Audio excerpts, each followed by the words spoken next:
first call parlay. Game 6 of the Western Conference Finals is tonight between the Thunder and the Spurs. Let's make some picks. Stephen A., we're going to begin with you. You're going with SGA to have 4 or more rebounds. Explain yourself, please. Well, there's going to be a few misses, no doubt about that. And because of that, he's going to have an opportunity to get rebounds. It's just really that simple. The level of efficiency offensively that you've seen for most of the part is not going to exist tonight on either side, in my estimation.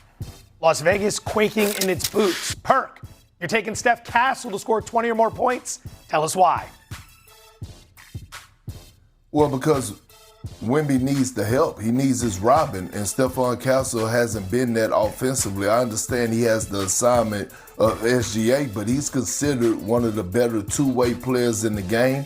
He's going to play better tonight at home. He's going to come out aggressive. He's going to have 20-plus points, and the Spurs are going to get the win.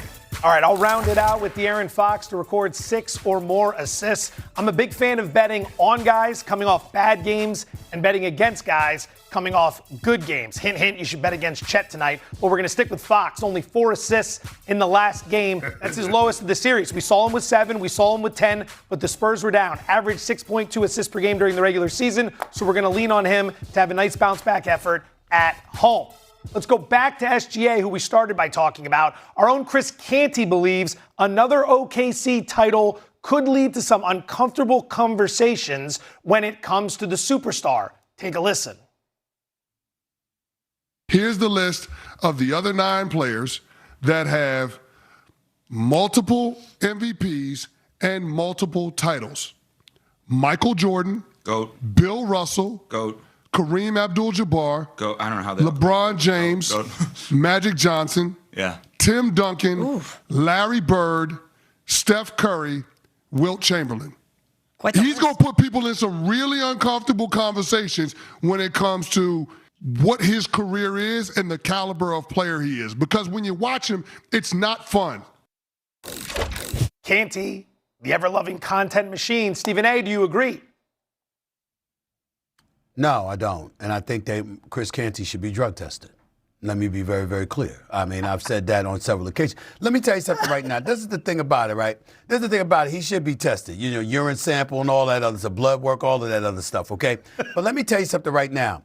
I'm only being facetious because I don't want him tested. And the reason I don't want him tested is because Chris Canty is some of the best morning radio in the business, man. I mean, he's must listen to. He just is, okay? He's always got something to say. He's smart. He's brilliant as hell. He knows the sports inside out, and I love my big brother, no doubt about it. But some of the things that he says, he come out of his mouth, I'm like, you know, really, somebody got on his damn nerves this morning, and he just coming with it. He's swinging, all right? That's what he's doing.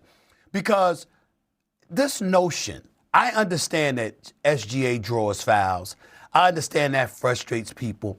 But I've also seen this brother look at folks and be like this, let me dance on you right now. Let me use my ball handling skills. Let me pull up with this mid-range. Let me turn around and drop this 3 on you. Let me do what it is I do. Let me finish on the break. Let me drive through the lane in the land of trees and still find a way to get it in the hole. The brother is special.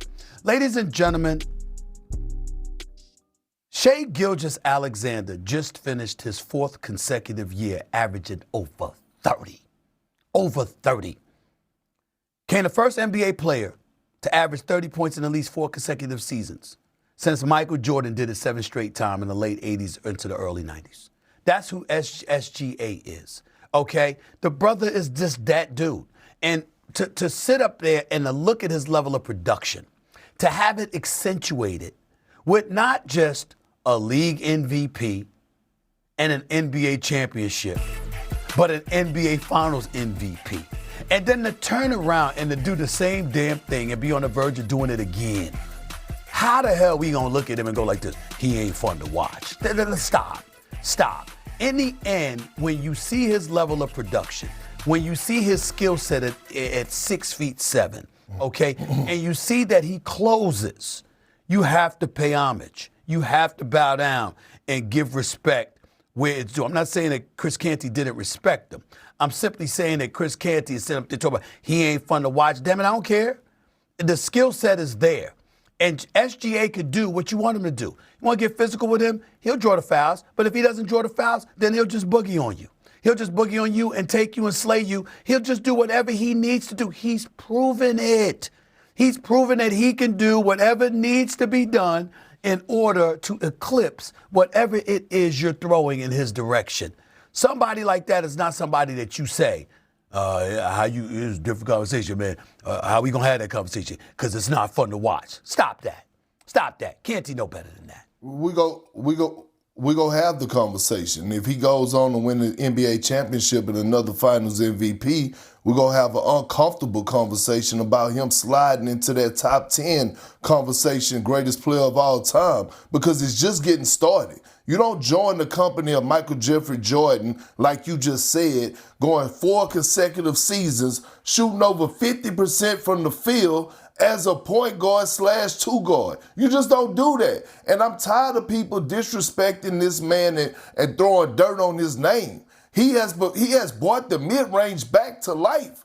Between him and Big Body Brunson, we need to be thanking him when it comes to making tough contested twos and changing the way that the game has been played for us, this analytics and shooting threes or layups. He has got the game back to a great place that we used to appreciate when we used to watch guys like Jordan and Kobe pull up for mid-range and have counters and have the spin moves and finishing at the paint, because he is a player that plays below the rim. So it takes a different level of skills to be able to do what this man has been doing, and we have to stop disrespecting SGA name and respect it like it needs to be respected. Time heals all takes. Canty mentions the players that are on that list, one of them Steph Curry. I was in the Bay Area when Steph Curry was cooking during the early stage of that dynasty. I remember people crapping all over Steph Curry because all he did was shoot the three. He was ruining the game. He didn't play D. He didn't show up in the finals. Iguodala won finals MVP. And now look at how we view Steph Curry, and it'll be the same thing with how we view SGA. So to recap, we have SGA to have 4 more rebounds, Stephon Castle to have 20 or more points, and De'Aaron Fox to record 6+ assists. Those odds are plus 600 for a parlay and available at DraftKings Sportsbook. Throughout his time on the Knicks, Karl-Anthony Towns. Yeah, that's electric. The Garden is shaking right now. We New Yorkers, you damn right we excited. Let's go Knicks! Let's go Knicks! And I will stay on target and refuse to miss. And I still make hits with beats when they sweat the technique. All right, solitary confinement is over. We finally have someone else in the studio. Peter Rosenberg, ESPN and WWE broadcaster, joining us now. I can't wait to talk Clash in Italy with you in just a moment, but you know the Knicks about as well as anyone. You work here in New York. You cover the team every day. Which Knick has done his best to silence the critics this postseason? There's absolutely no question in my mind, Joe, that man is Karl-Anthony Towns, because Karl-Anthony Towns had more critics than anyone else. But we're about to talk WWE, so you know I love a good story. Stephen A., let's talk about the Cat story. This is a guy who, from before the playoffs, we would have all agreed, if these playoffs don't go well, if Cat gives you not the true bodega cat, if he was the little kitty cat and he didn't show up, this is a guy who might not have been there next year. This is a guy who may have been booed when he came back to Madison Square Garden. He is now 4 wins from forever with the New York Knicks. And if they go on to win this championship, it will be in huge part because Cat stepped up and got a lot done. The story arc, to think about where it could have been and where it's going, is absolutely incredible. Jersey kid, Dominican, the story with his family and this team, of course the tragedy of losing his mom. He's been through so much, and now he has this incredible opportunity to completely change the narrative. Peter coming in hot, essay. Karl-Anthony Towns is one of the best people I've ever covered in professional sports. He's just a genuinely good guy.